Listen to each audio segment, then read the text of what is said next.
बताया, सबने पूछा कि सर आप कैसे बने, तो उन्होंने बताया कि मैं 9th और 10th में, खासकर 10th में बड़ी मुश्किलों से पास हुआ।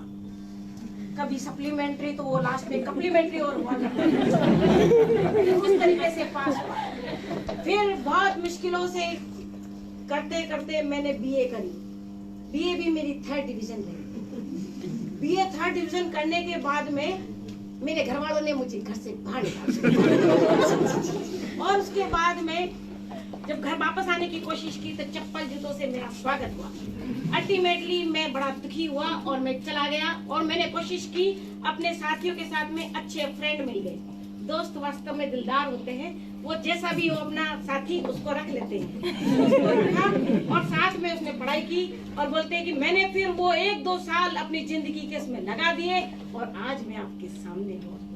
तो मुझे जब ये वाली बात मैंने उनकी सुनी तो मैंने कहा यार ये बन सकता है तो मैं क्यों नहीं।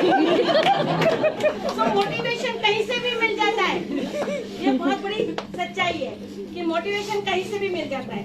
तो मुझे जहाँ से मिला वो मैंने आपसे शेयर किया। उसके बाद मैंने अपना, आइए मैडम आइए, वेलकम वेलकम प्रीति वुमेन। मैं श्रुति को भी धन्यवाद देना चाहती हूँ, श्रुति जी है जिन्होंने मुझे आपसे मिलाया। थैंक यू श्रुति। और आप खेलिए मुझे आगे।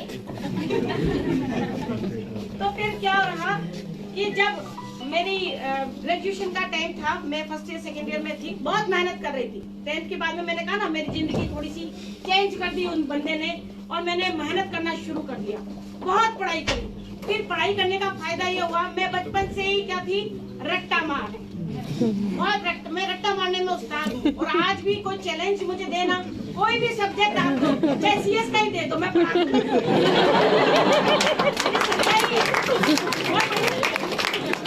कि मैं इन चीजों में बहुत आगे थी और वही उसी मेहनत पे मैं अपना आराम से क्लास के अंदर टॉपर्स में रहती थी। तो बहुत मेहनत करती थी, 24 घंटे में जितना भी टाइम मिल रहा था, सोने का टाइम कम से कम करते, बोलते ना कौए वाली नींद, कुत्ते वाली नींद, तो वैसे ही कुछ थी। हमेशा माइंड में रहता था ये पढ़ना ये पढ़ना ये पढ़ना। यस यस वही वही। तो वास्तव में वो चल रहा था मेरे साथ। तो मेरे साथ की लड़कियां बोलती थी यार तू केमिस्ट्री तुझे इसमें इतना कैसे कर लेती है, इतना बढ़िया, देखो याद कैसे रहता है, पढ़ती कैसे, हमें भी बता। मैंने कहा टाइम की शॉर्टेज, रटने में बहुत टाइम लगता है। ये बहुत बड़ी सच्चाई है। तो उस समय तक किसी ने समझा ही नहीं थी और ना कोई पढ़ाने वाला था ना कोई कहने वाला था, तो अपन तो लगे रहते थे। तो उन्होंने बोला यार हमको भी पढ़ा दे। मैं कहा पढ़ा तो दूंगी पर 500 रुपए देंगे। टाइम की शॉर्टेज है, मेरी मदर अलाउ नहीं करती बच्चे। तो मैंने मेरी क्लास की लड़कियों को पढ़ाया तो उसका मुझे बहुत फायदा मिला। मुझे बाद में समझ में आया कि ईश्वर जो कराता है वो बहुत अच्छा कराता है। कभी कभी सोचती भी थी कि मेरे साइंस काम क्या आएगी, अब मैं बीएससी कर रही हूँ काम क्या आएगी, पर अल्टीमेटली फिर भी लगे रहते थे और उसका फायदा ये हुआ कि मैं बीएससी गोल्ड मेडलिस्ट रही। तो शानदार सफर यहाँ रहा। इसके बाद में मैं जयपुर आ गई क्योंकि घर वालों ने हमेशा कभी ये नहीं कहा कि तुम लड़की हो। और सबसे बड़ी बात मैं इस मंच से उन लेक्चर्स, उन टीचर्स, उन सारे गुरुजनों को भी धन्यवाद देना चाहूंगी जिन्होंने कभी भी मुझे ये नहीं कहा कि तुम्हारा बैकग्राउंड क्या है, तुम किस कास्ट की हो या तुम क्या कैसी हो या तुम लड़की हो। कहीं उन्होंने मेरे साथ में इस तरीके का नहीं किया और उन्होंने हमेशा आगे बढ़ाया। और हमेशा जो मेरी माँ ने मुझे बोला, जो आपकी माँ भी आपको बोलती कि यू आर द बेस्ट, उन्होंने हमेशा में बोला यू आर द बेस्ट और माइंड में हमारे सेट था कि आई एम द बेस्ट। और ये सोच के हम जयपुर आ गए। अब हम जयपुर, क्योंकि अब एडमिनिस्ट्रेटिव लाइन में जाना है तो पढ़ना पड़ेगा और पढ़ने के लिए कुछ आगे आना पड़ेगा। जयपुर आए। जयपुर आने के बाद में पढ़ाई किया, यहाँ पर मैंने एमबीए किया आर्मेट के थ्रू। मेरे पोदार में मेरा सिलेक्शन हुआ और मैंने यहाँ एमबीए किया। तो कॉमर्स की लाइन चूज की, सोचिए आप, है ना, साइंस के बाद में कॉमर्स की लाइन में आ गई। कोशिश करी, मैं हिंदी मीडियम से हूँ। अब कहानी में फिर ट्विस्ट आ गया क्योंकि वहाँ सारे इंजीनियर, सारे कॉमर्स वाले और सब जो आए थे। एमबीए वही करता है जिसको कुछ अलग करना होता है और पता नहीं क्या करना होता है। तो वो सब अलग थे और मैं भी उनमें अलग थी। उनके लिए मैं कुछ अजीबा सी थी जो मुझे समझ में नहीं आता था। लेकिन ठीक है, क्योंकि मैं हिंदी मीडियम से थी तो मुझे समझने में थोड़ा टाइम लगता है। और फिर मेरी वो प्रवृत्ति मैंने आपको बताई थी मैं कौन थी। रट्टा मारते, इंग्लिश में रट्टा मार के ही बोलते थे, तो वो अलग ही चीज आती है कि बीच में से कहीं भूल गए तो वापस पहली लाइन से शुरू।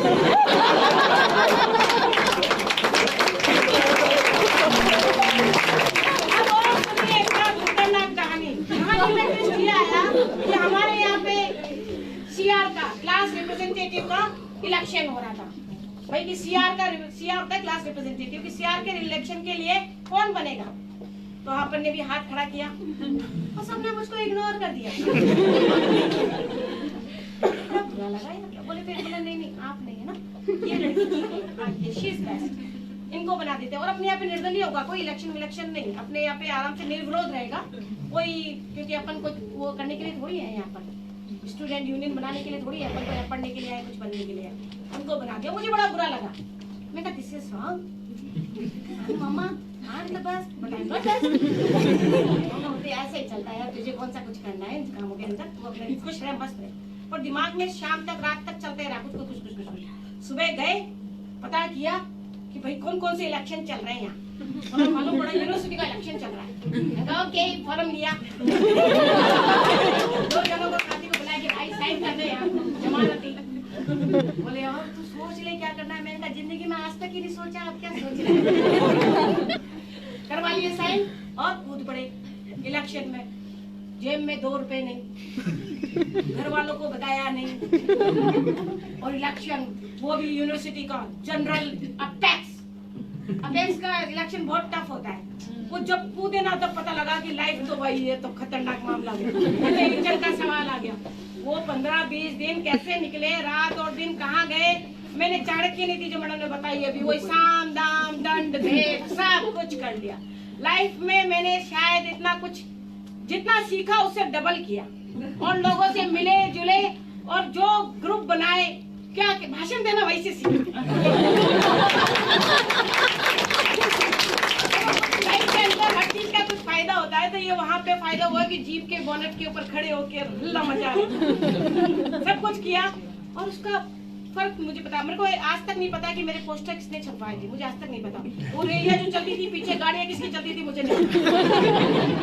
मैं बस जाती थी, मुझे पता रहता था कि यहाँ पे स्कूल, यहाँ पे कॉलेज है, यहाँ पर लोग हैं, वहाँ जाती वहाँ बात करती, फिर कारवां बढ़ता चला गया। और ये सच्चाई है कि जब कोई व्यक्ति अपना 100% देता है किसी काम के अंदर, पूरे दिल से और दिमाग से लगता है, तो पूरी कायनात उसकी मदद करती है। और मेरी भी मदद करी, और मैं यूनिवर्सिटी की जनरल सेक्रेटरी बनी, वो भी निर्विरोध। निर्दलीय में जनरल सेक्रेटरी चुनी गई। उसके बाद में तो मेरे पास में लगातार वो आने शुरू हो गए ऑफर, कभी एमएलए बनना है, कभी क्या कि तुम्हें दिल्ली चलो, ये करेंगे वो करेंगे।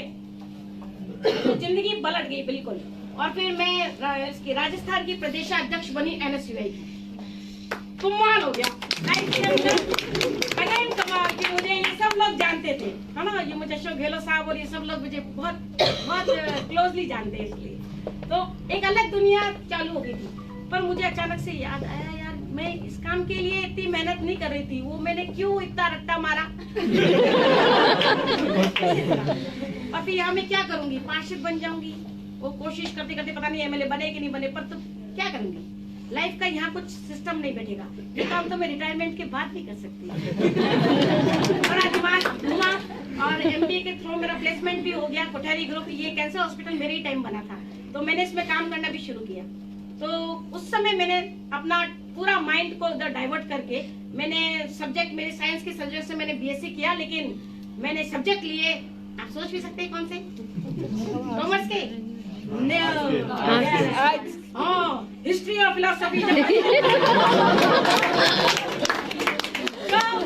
मेरी लाइफ से सीखने की बहुत सारी चीजें सीखनी चाहिए। ऐसी बातें कोई नहीं बताता, हमेशा सब ये बताते इतनी बड़ी बड़ी बुक्स पढ़ी और ये सब कुछ। क्या कभी नहीं पढ़ी मैंने, नहीं पढ़ी, मैं झूठ नहीं बोलूंगी, नहीं पढ़ी इतनी बड़ी बड़ी बुक्स नहीं। रोमिला थापर और ये देख के रखिए कि साला ये पढ़ने नहीं तो खरीदने से मतलब क्या है। प्रतियोगिता दर्पण छोटी जो थी ना, सब बस काम जो किया वो ये पूरा सिलेबस कवर कर लिया, पूरा सिलेबस घोट डाला एकदम ऐसा किया कि पूरी की पूरी चीजें याद कर ली। फिर जितनी भी बुकलेट्स आती थी, गेस्ट पेपर तक नहीं छोड़े जी, सब कुछ कर डाला। और उसका फायदा हुआ, मैं सेलेक्ट हो गई। राजस्थान पुलिस सर्विस के अंदर मैं महिलाओं में फर्स्ट थी, ये भी कमाल हो गया। तो बड़ा अजीब और गरीब चीजें होती हैं, लेकिन जब दिल से आदमी कुछ काम करता है तो उसको ज्यादा सोचने की जरूरत नहीं होती। तो लाइफ में ज्यादा सोचने का नहीं, क्लियर, जो मन में आता है वो करो और करते जाओ तो सब कुछ अच्छा होता चला जाए। ये बात मैं आपको बताना चाह रही हूँ। और आज मैं जो भी कर रही हूँ, मैं पुलिस के अंदर भी लगभग आज मुझे 20 साल होते हैं इस नौकरी के अंदर, और मैंने यहाँ भी अपना बेस्ट दिया है और अपनी मर्जी का दिया है। मतलब जो अधिकारियों ने कहा वो काम तो अपने को जो करना है वो तो मैं करती ही हूँ, उसके अतिरिक्त मैं वो करती हूँ जो मेरे को अच्छा लगता है। तो मैंने अपनी आप जब भी आई हूँ मैं नवाचार करने की कोशिश करती हूँ, पुलिस के अंदर कुछ डिफरेंट करने की कोशिश करती हूँ। और अभी भी हम लोग सेल्फ डिफेंस का कोर्स करा रहे हैं महिलाओं को और बच्चियों को। हम 10 साल से ऊपर की बच्चियों को और 80 साल तक की महिलाओं को निःशुल्क सेल्फ डिफेंस का कोर्स करा रहे हैं और उनके घर जाके करा रहे हैं, क्योंकि हमें पता है कि आप लोगों को घर से बाहर निकालना बहुत टफ है। क्योंकि हम आसानी से वो काम करते नहीं है ना, जो आसानी से मिल रहा है तो एक दिन चले जाएंगे, दूसरे दिन नहीं जाएंगे। तो हम आपकी कॉलोनी में आके, आपके अपार्टमेंट में आके, आपके स्कूल में आके, आपकी जिस संस्था में आप कहोगे वहाँ आके आपको सेल्फ डिफेंस की ट्रेनिंग देंगे। ये हमने कोशिश की है, ये शुरुआत की है हमने। इसके लिए 200 लड़कियां हमारी ट्रेंड की हैं। महिला पुलिस ऑफिसर्स आएंगी और आपके यहाँ आकर ट्रेनिंग देगी। तो आप लोगों को मैं जो बोलने आई हूँ यही,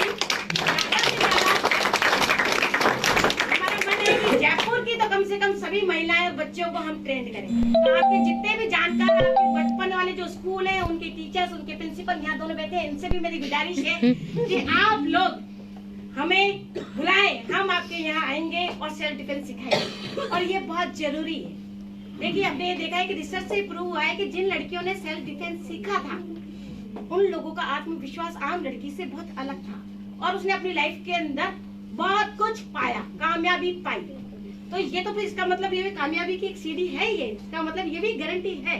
तो सेल्फ डिफेंस सीखना चाहिए। बात आपकी समझ में आ रही है? तो ये सीखिए और हमें संपर्क कीजिएगा। एक चीज और मैं आपको बताना चाहूंगी कि लाइफ के अंदर कभी कभी छोटे मोटे उल्टे पुल्टे दिन आ जाते हैं, जिनको बोलते हैं कि डिप्रेशन वाले दिन। खामे खा लोग बाग इतना तंग कर देते हैं जिनकी हमें परवाह नहीं करनी चाहिए, पर हम करते हैं। तो उनकी परवाह करने की वजह से हम लोग डिप्रेशन में आते हैं और गलत कदम उठा लेते हैं। लाइक हम लोग कितनी बार जाते हैं कि किसी लड़की ने सुसाइड कर लिया, किसी लड़के ने सुसाइड कर लिया। No, this is wrong. Suicide करना किसी भी समस्या का हल नहीं है। बहुत गलत लगता है, क्योंकि 84 योनियों के बाद में बड़ी मुश्किल से आपको और हमें ये जिंदगी मिली है। और ये जिंदगी हमें कीड़े मकोड़ों की तरह मरने के लिए नहीं मिली है, कुछ जीने और कुछ करने के लिए मिली है। हम सब एक किसी काम के लिए इस दुनिया में आए हैं और उस काम को करके जाएंगे, तभी खत्म होएगा ये जीवन चक्र। नहीं तो मर भी जाओगे तो वापस शुरू से करना पड़ेगा। बात समझ में आ रही है? Please don't do this. बिल्कुल नहीं डरिए। लाइफ के अंदर ऐसे कोई भी पल आ जाए, हो सकता है मैं एलडीसी के एग्जाम में फेल हो जाए लेकिन कल आईएएस बन जाए। ये सब कुछ हो सकता है। हो सकता है कंपनी सेक्रेटरी के इसमें हमारे यहाँ कम नंबर आ जाए, लेकिन कहीं किसी बड़ी सी कंपनी के अंदर आप जाकर किसी बड़े आसन पे बैठ जाए। तो सब कुछ पॉसिबल है लाइफ के अंदर। समस्या कहाँ है? समस्या मेरे और आपके दिल के अंदर है। और समस्या ये है कि हम कोशिश नहीं करते। मैं अपने काम को, मैं अपनी जर्नी को संघर्ष का नाम नहीं देती। संघर्ष नहीं है ये मेरी कोशिश थी जो मैंने करती चली गई।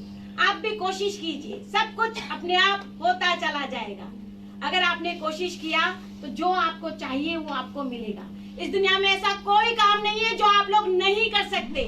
Nothing is impossible, you can do everything. तुम सब कुछ कर सकते हो। बात ये भी आ गई समझ में? इसलिए डरने का नहीं, क्योंकि जो डर गया तो मर गया। अरे तुम तो पहले ही मरे हुए। क्या होएगा? जो डर गया वो मर गया। अभी भी मरे हुए। अब की बार पता लगता है देखिए कितने जिंदा हुए। जो डर गया वो मर गया। जो डर गया वो मर गया। डरने का नहीं है लाइफ में, क्योंकि एक नारी सब पे भारी। हम तो सब पे भारी है भाई। हमको डरने की कहाँ जरूरत है?